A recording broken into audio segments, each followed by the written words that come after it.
প্রিয় BA six সেমিস্টারের ছাত্রছাত্রীরা, আজকে আমি যে বিষয় নিয়ে আলোচনা করব সেটি হচ্ছে তোমাদের যে হিস্ট্রি ডিএসসি বি1 জেনারেল পেপারটি রয়েছে, সেই পেপার থেকে আজকে আমি তোমাদের গুরুত্বপূর্ণ একটি প্রশ্ন এবং উত্তর নিয়ে আলোচনা করব।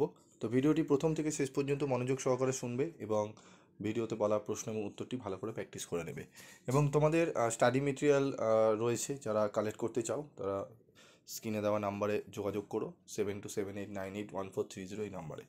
তো দেখো, ইউরোপীয় সমাজের ওপর শিল্প বিপ্লবের প্রভাব আলোচনা করো। প্রশ্নটি অত্যন্ত গুরুত্বপূর্ণ প্রশ্ন।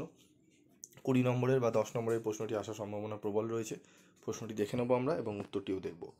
তো শিল্প বিপ্লব 1760 থেকে 1840 ইউরোপের সমাজ, অর্থনীতি ও রাজনীতিতে ব্যাপক পরিবর্তন এনেছিল। এটি মূলত কৃষি নির্ভর সমাজ থেকে শিল্প ও নগরকেন্দ্রিক সমাজে রূপান্তরের সূচনা করে।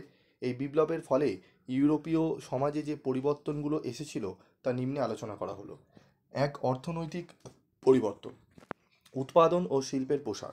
শিল্প বিপ্লবের ফলে, ঠিক আছে, শিল্প বিপ্লবের ফলে ম্যানুফ্যাকচারিং, ঠিক আছে, আহ, কাঠামো, ঠিক আছে, ম্যানুফ্যাকচারিং ব্যবস্থা পরিবর্তিত হয় এবং কারখানা ভিত্তিক উৎপাদন ব্যবস্থা চালু হয়। মেশিনের ব্যবহার বৃদ্ধি পাওয়ায় উৎপাদন ক্ষমতা বহুগুণে বৃদ্ধি পায়। বাণিজ্য ও পুঁজিবাদী অর্থনীতি। শিল্প বিপ্লবের ফলে ইউরোপে বাণিজ্যের প্রসার ঘটে এবং পুঁজিবাদী অর্থনীতি বিকশিত হয়। শিল্প মালিকেরা প্রচুর মুনাফা অর্জন করতে থাকেন, যা সমাজে ধনী ও দরিদ্রের বৈষম্য সৃষ্টি করে। ব্যাংকিং ও আর্থিক প্রতিষ্ঠান গড়ে ওঠা। শিল্পায়নের ফলে বিনিয়োগ ও মূলধন সংগ্রহের প্রয়োজনীয়তা বৃদ্ধি পায়, যা ব্যাংকিং ও আর্থিক প্রতিষ্ঠানের বিকাশ ঘটায়। ফলে ইউরোপের অর্থনৈতিক অবকাঠামো আরও শক্তিশালী হয়। সামাজিক পরিবর্তন, নগরায়ন ও জনসংখ্যা বৃদ্ধি। গ্রাম থেকে শহরে শ্রমিকদের অভিবাসনের ফলে নগরায়নের হার বৃদ্ধি পায়। লন্ডন, ম্যানচেস্টার, বার্মিংহাম প্রভৃতি শহর দ্রুত বর্ধিত হয়। শ্রমিক শ্রেণীর উদ্ভব। শিল্প বিপ্লবের ফলে নতুন একটি শ্রমিক শ্রেণী গড়ে ওঠে। তারা কারখানায় কম বেতনে কঠোর পরিশ্রম করতে এবং অনেক সময় শোষণের শিকার হতো। জীবনযাত্রার মানের পরিবর্তন। যদিও কিছু মানুষের জীবনযাত্রার মান উন্নত হয়, কিন্তু অনেক শ্রমিক কঠোর পরিশ্রম ও নিম্নমানের জীবনের শিকার হয়। ফলে ধনী ও দরিদ্রের মধ্যে বৈষম্য বৃদ্ধি পায়।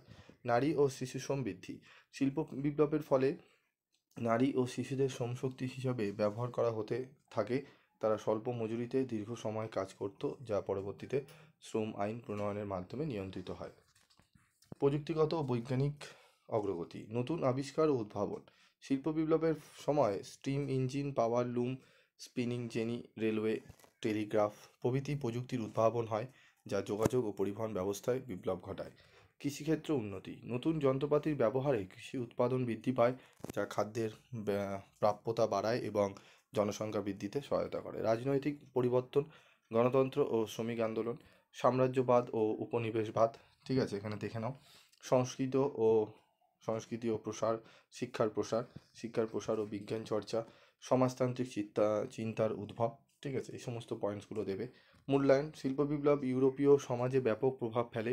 এটি অর্থনীতি, সমাজ, প্রযুক্তি, রাজনীতি ও সংস্কৃতিতে গভীর পরিবর্তন এনেছিল। যদিও এটি অর্থনৈতিক সমৃদ্ধি এনেছিল, তবে এটি শ্রমিক শ্রেণীর শোষণ, সামাজিক বৈষম্য ও উপনিবেশবাদকেও, ঠিক আছে, উস্কে দিয়েছিল।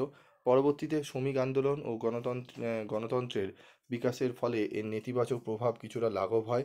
শিল্প বিপ্লবের ফলে গড়ে ওঠা আধুনিক সমাজ আজও বিশ্বব্যাপী শিল্পোন্নয়নের ভিত্তি তৈরি করেছে। তো আজকে এই প্রশ্নের উত্তরটি আলোচনা করে দিলাম। আমি তোমাদের লাস্ট মিনিটে সাজেশন দিয়ে দেবো এবং প্রত্যেকটা অ্যান্সারই আমি চেষ্টা করব তোমাদের আলোচনা করে বুঝিয়ে দেওয়ার। আজকের মতো ভিডিওটি শেষ করছি। দেখা হচ্ছে পরবর্তী ভিডিওতে। সকলে ভালো থেকো, সুস্থ থেকো।